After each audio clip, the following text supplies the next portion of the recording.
Assalamualaikum warahmatullahi wabarakatuh. Tonton Fahriza Nora Official. Subscribe, like, share, and comment. Assalamualaikum warahmatullahi wabarakatuh. Alhamdulillahirabbil alamin. Wa bi ni'matihi tatimmu shalihat.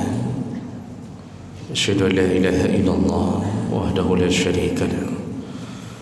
Wa asyhadu anna Muhammadan 'abduhu wa rasuluhul karim. Allahumma shalli wa sallim ala nabiyyina wa sayyidina al-Mustafa Muhammadin wa ala alihi wa ashabihi ajma'in. Amma ba'd. Rabbi shrah li sadri wa yassir li amri wahlul 'uqdatam min lisani yafqahu qawli. Segala puji bagi Allah, kemudian salawat dan salam pada Rasulullah, pada keluarga dan seluruh sahabat-sahabatnya. Bapak Ibu jamaah salat subuh yang Allah muliakan, insyaAllah kita masih membahas tentang perkara-perkara yang menyebabkan terhapusnya atau batalnya amal saleh. Di pertemuan yang lalu kita sudah membahas bahawa di antara penyebab Allah bisa batalkan kebaikan kita, yaitu di saat seseorang melakukan pembunuhan, yang dia bunuh adalah seorang yang mukmin dan bukan dengan sebab yang dibolehkan dalam syariat, lalu dia merasa nyaman dengan pembunuhan itu. Dia tidak berusaha untuk menemui ahli waris, untuk memohon maaf kepada ahli warisnya, juga dia tidak berusaha bertaubat kepada Allah Subhanahu wa taala. Tidak ada penyesalan, maka seluruh amal salehnya dibatalkan Allah Subhanahu wa taala. Yaitu di saat seseorang bergembira, senang, nyaman dengan membunuh saudaranya yang mukmin. Maka berhati-hatilah dengan amalan ini. Kita sambung berikutnya, yang menyebabkan bisa terbatalnya amal atau tidak diterima atau terhapusnya amal, yaitu orang-orang yang mendatangi dukun atau tukang sihir. Dan ini berdasarkan beberapa hadis Nabi sallallahu alaihi wasallam. Rasulullah sallallahu alaihi wasallam menyebutkan, man ata kahinan, barang siapa yang mendatangi kahin. Kahin ini dukun.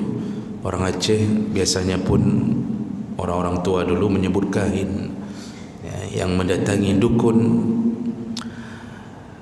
Wa sa'alahu an syai', dia bertanya sesuatu, fa saddaqahu, lalu dia percaya dan mengamalkan apa permintaan dukun itu, maka akibatnya adalah semenjak dia datang, lam tuqbal salatuhu 40 lailah, ditutup pintu salat untuknya 40 hari 40 malam.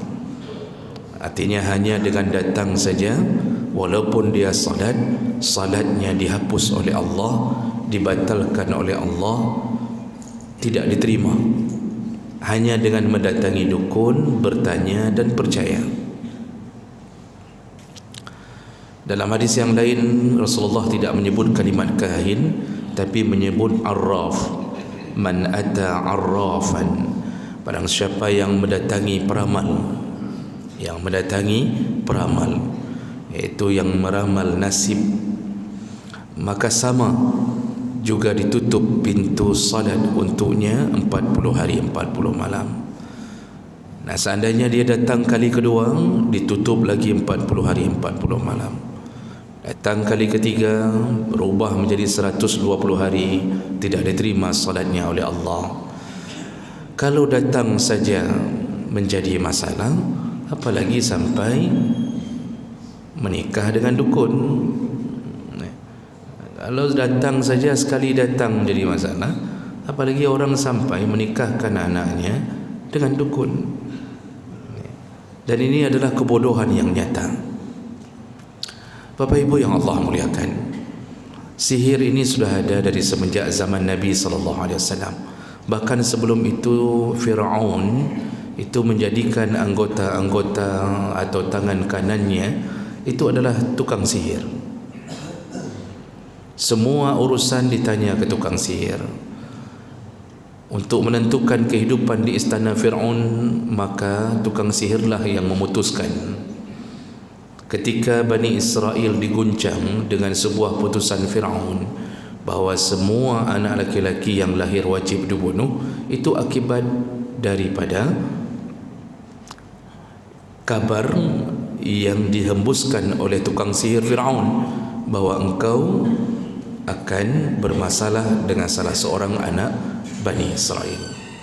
Maka dibunuhlah. Tukang sihir Fir'aun berhasil membuat seuntai tali menjadi ular. Namun ketika mereka melihat kenyataan bahawa Nabi Musa benar-benar mengubah tongkatnya dengan izin Allah menjadi ular, maka semua mereka beriman kepada Allah. Karena tali yang mereka lemparkan di hadapan Musa sebenarnya tidak menjadi ular. Allah gambarkan dalam Al-Quran, yukhayyalu ilaihim annaha tas'a. Tali yang dilemparkan ke hadapan Musa itu tidak menjadi ular, kata Allah. Namun yang disihir hanya pandangan mata. Jadi cara kerja tukang sihir itu sebenarnya tidak mampu mengubah apapun. Namun mereka bermain dengan cara menyihir pandangan. Jadi yang tersihir itu bukan bendanya, tapi pandangan kita. Maka Allah bongkar rahasia itu. Begitu Nabi Musa melemparkan tongkatnya, mereka sendiri yang ahli melihat tongkat itu bukan lagi menjadi tongkat, tapi benar-benar menjadi ular. Mereka beriman, mereka taubat. Setelah itu mereka digergaji oleh Fir'aun, semua yang taubat. Jadi tukang sihir Fir'aun saja beriman pada Nabi Musa. Tukang sihir hari ini, Masya Allah, hari ini dipopulerkan tukang sihir, diberikan tempat di televisi, dirubah menjadi orang pintar. Jadi tidak lagi disebut dukun, tidak lagi disebut sihir, disebut orang pintar, disebut dengan paranormal. Dan ini adalah tanda-tanda bahawa kita semakin terpuruk di dalam kesyirikan. Tukang sihir itu adalah salah satu musuh Allah di hari kiamat. Rasulullah sallallahu alaihi wasallam menyebutkan, ijtanibu as-sab'al maubiqat. Jauhkan dirimu dari 7 amalan yang bisa menyebabkan engkau mubiq. Mubiq itu hancur-hancuran nasibmu di akhirat. Tidak ada pertolongan, engkau disiksa Allah luar biasa. Dan salah satu dari 7 itu adalah as-sihru, perbuatan sihir. Ya. Maka Bapak Ibu, jangan coba-coba menuntut ilmu ini. Kadang-kadang kita terjebak merasa tidak pernah menuntut ilmu sihir, padahal yang kita amalkan sihir. Contohnya apa? Belajar tenaga dalam. Paling banyak pasien ru'yah, paling banyak pasien ketika di ru'yah, salah satunya adalah alumni-alumni yang pernah belajar tenaga dalam. Jadi ditipu oleh syaitan, mendorong orang dari jauh, orang terpental. Dan itu bukan kekuatan yang kita miliki. Nabi saja tidak pernah mendorong orang dari jauh kemudian terpental. Nabi pernah ingin dibunuh oleh Abu Jahal, dilemparkan batu di atas pintu Kaabah, dari atas Kaabah, namun batu itu berdiri, tidak sampai ke Nabi. Abu Lahab pernah ingin membunuh Nabi, lalu Allah nampakkan neraka di hadapannya, Allah nampakkan api besar di hadapannya, tapi Nabi sendiri tidak berkuasa, Nabi sendiri tidak merencanakan, semua yang lindungi Allah. Kita hari ini menuntut ilmu-ilmu sihir. Silakan cek, tanya kepada ahli ru'yah. Paling banyak waktu tuanya kesurupan, menggelepar-gelepar sendiri. Ketika ditanya pernah melakukan apa, dulu dia menuntut ilmu dalam. Ilmu luar belum cukup, ilmu dalam dia tuntut. Fikih tak pampan, sujud tidak faham, cara salat tidak tahu. Ka ilmu dalam, ilmu luar hanti belum. Kita sebenarnya jatuh dalam jebakan itu. Apalagi hari ini kelompok-kelompok yang belajar ilmu dalam ini menamakan diri mereka dengan bahasa agama. Jadi misalnya ada perguruan Sin Lamba, dia fikir menyokana bahasa Arab ke betul mana?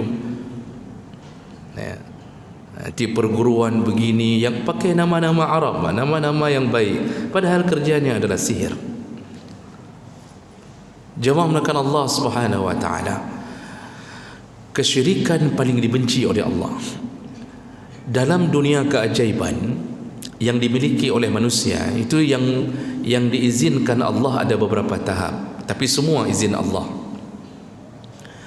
Kalau seseorang mendapatkan sesuatu yang ajaib pada dirinya, kalau dia calon seorang nabi, maka disebut dengan irhas. Disebut dengan irhas. Nabi Muhammad, tanda-tandanya diiringi oleh awan kemanapun beliau pergi.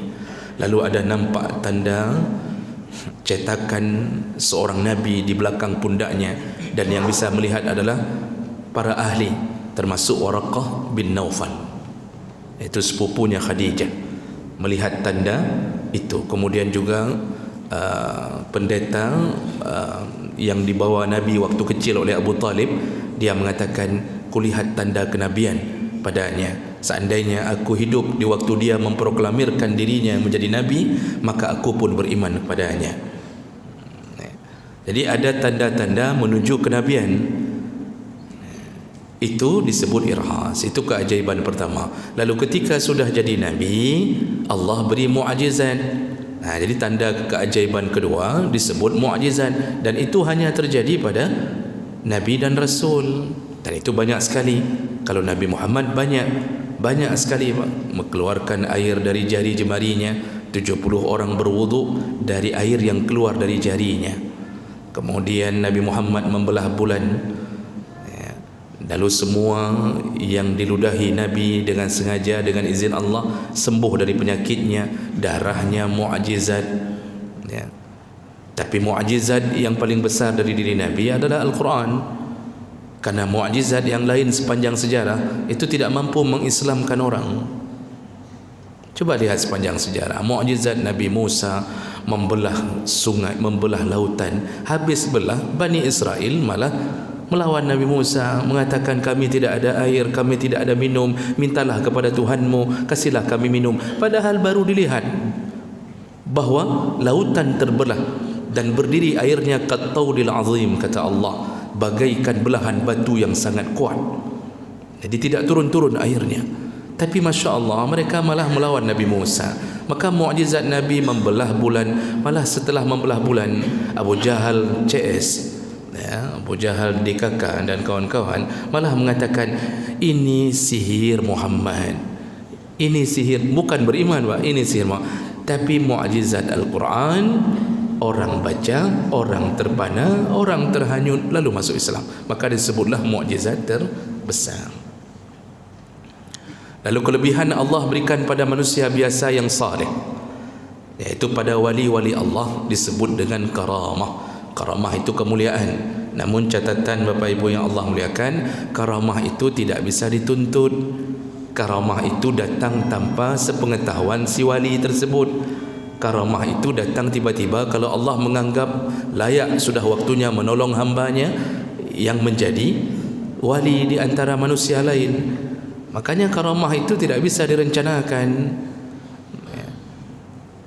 Kalau merencanakan karamah, berhati-hatilah, kemungkinan besar kita dijebak oleh syaitan. Jadi kalau ada yang merencanakan Jumaat depan pergi ke Mekah untuk salat berjamaah di sana, pergi bawa durian, pulang bawa kurma, kata orang dulu. Nya menyontohnya bakso nak dengar. Bak nak dengar bak fulan. Kita tanya sama fulan, bakso nak dengar, bak fulan. Sampai ke orang yang ditunjuk kita tanya, pernah Tengku nejak kedih Mekah ni semayang ro Jumaat. Digok nyan pi dia tanya ke berapa ni nah apa gok madum sabah nyan. Kita terlalu membesar-besarkan cerita yang tidak ada, kita buat jadi ada. Nah ini kadang-kadang Bapak Ibu yang Allah muliakan perlu dipahami, karamah itu datang dengan izin Allah dan tanpa meminta izin kepada orang yang diberi karamah.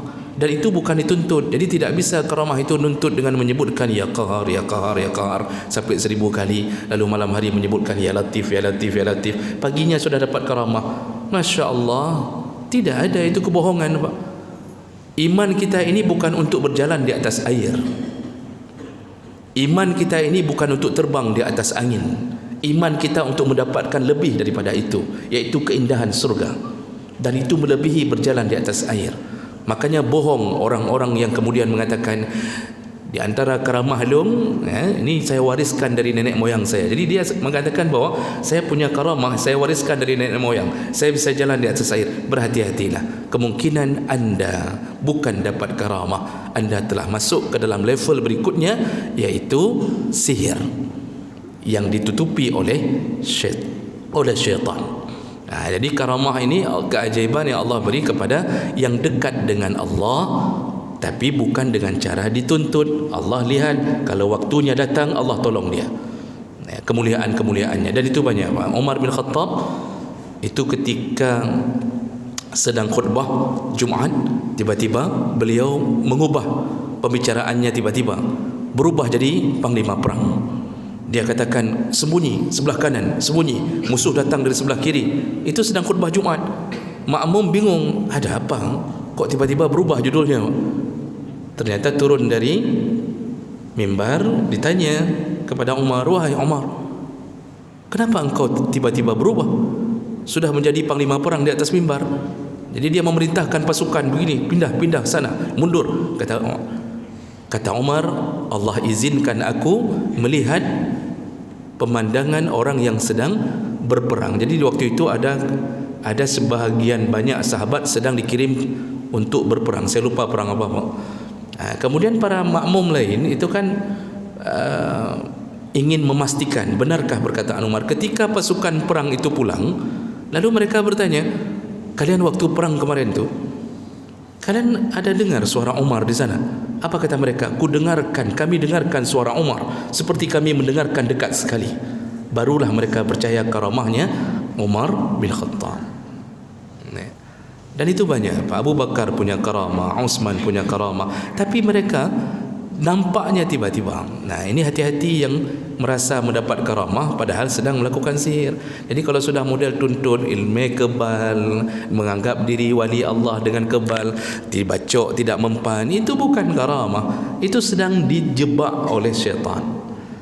Nah, Bapak Ibu yang Allah muliakan, lalu kemudian kalau keajaiban mendapat dari seorang manusia biasa, bukan wali Allah, semayang sekali-sekali, ada semayang maghrib, tidak semayang isya, tiba-tiba dalam satu kecelakaan masuk ke jurang, jatuh pesawat, semua meninggal kecuali dia tersangkut di pohon, Pak. Selamat, dia keluar. Lalu orang mengatakan ajaib sekali, Masya Allah. Nah, yang model begini, ini namanya ma'unah, pertolongan Allah pada hamba yang belum datang ajalnya. Kita jatuh dalam mobil, dari mobil digilas oleh truk, tapi truknya yang hancur, kitanya tidak hancur. Itu izin Allah. Kitanya semayang pihan, digilas sama truk, semayang tidak, puasa Ramadan tidak, bayar zakat tidak, palih kelau. Tiba-tiba orang mengatakan, oh luar biasa, enggak menampak karamah, gila ni, truk hancurkan ji. Lalu kita mulai menyembah dia. Hati-hati, Pak. Ini namanya ma'unah, pertolongan Allah pada hamba yang belum datang ajalnya. Sering terjadi begitu. Maka jangan merasa hebat. Kita saja belum sampai ajal. Kalau sudah ajal, nyamuk masuk ke hidung pun hancur, tidak perlu truk. Nah, yang terakhir keajaiban yang dimiliki manusia adalah sihir. Sihir ini permainannya kerjasama dengan syaitan. Saya baca beberapa kitab tentang alam jin. Alamul jin dikarang oleh para ulama. Syaitan kalau ingin menjerumuskan manusia yang bodoh, yang tidak ada ilmu, maka dia akan membuat keajaiban-keajaiban. Dia akan tawarkan keajaiban. Dan untuk menerima tawaran itu mudah. Lakukan saja maksiat, terutama maksiat syirik. Syaitan segera menolong anda. Maka para ulama mencatat, di antara yang sudah pernah dilakukan oleh tukang sihir untuk menjadi penyihir, itu lakukan maksiat besar. Hinakan Al-Quran, hinakan nama Allah. Maka Al-Quran kalau sudah berani taruh di depan pintu kamar mandi, dijadikan keset kaki, kalau bapa lakukan itu, pagi lakukan, maka malam nantinya syaitan datang menawarkan bantuan. Apa yang bisa aku bantu?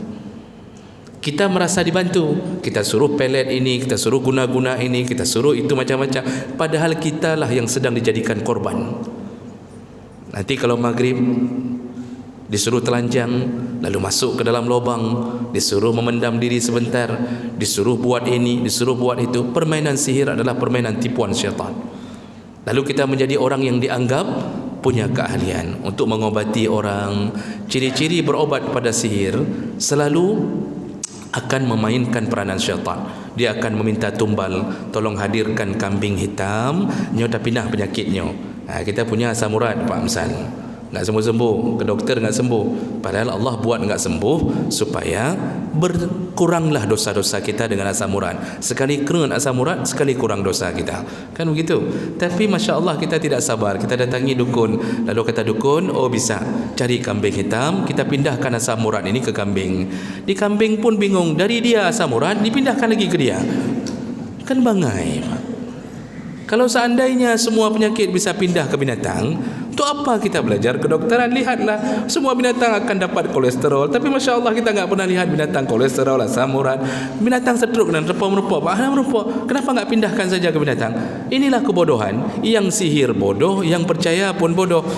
Kadang-kadang kita diputar-putar telur di atas perut kita, diputar 2 kali, diputar sana. Begitu dipecahkan telurnya, keluar Pak. Macam-macam keluar, jarum, peniti, benang, yang keluar obeng, nanti ada yang keluar Honda Vario, Sabah, untuk NMAX, nyangka lagi door prize gini. Kita percaya Masya Allah kut cara dukunnya luar biasa, lalu penyakit kita sembuh. Hati-hati, kita dipermainkan menjadi korban syaitan berikutnya. Syaitan yang ada pada dukun kerjasama dengan syaitan yang ada pada kita untuk menjatuhkan kita ke dalam kesyirikan. Satu orang disembuhkan oleh 2 syaitan ini, mudah disembuhkannya, tinggal keluar saja dari tubuh orang korban ini, maka kesurupannya hilang. Lalu kemudian satu orang disembuhkan, dia akan melaporkan ke satu kampung, ke satu kecamatan, ke satu kabupaten. Masya Allah, pintar sekali orang itu, saya sembuh. Maka syiriklah satu kampung, syiriklah satu kecamatan. Tidak diterima salat oleh Allah 40 hari 40 malam. Itu kalau cuma datang, bertanya dan percaya. Maka yang modal pakai jimat dari dukun, disuruh pakai benang di pinggang, disuruh sediakan bunga 7 warna, maka berhati-hatilah kita masuk ke dalam kesyirikan yang nyata. Allah Subhanahu wa taala telah mengatakan dengan tegas, innallaha la yaghfiru ay yushraka bih. Siapa yang mati dalam kesyirikan, mati dengan tubuh yang masih memegang jimat, masih menggantungkan jimat, tidak diampunkan Allah Subhanahu wa taala. Maka Bapak Ibu yang Allah muliakan, berhati-hatilah dengan pembatal amal ini. Mudah-mudahan kita terlindung dari kebodohan yang dibuat oleh tukang sihir, dan mudah-mudahan kita masuk surga tanpa pernah melakukan kesyirikan apapun terhadap Allah Subhanahu wa taala. Demikian, mudah-mudahan bermanfaat. Subhanakallahumma bihamdik, asyhadu an la ilaha illa anta, astaghfiruka wa atubu ilaik. Wassalamualaikum warahmatullahi wabarakatuh.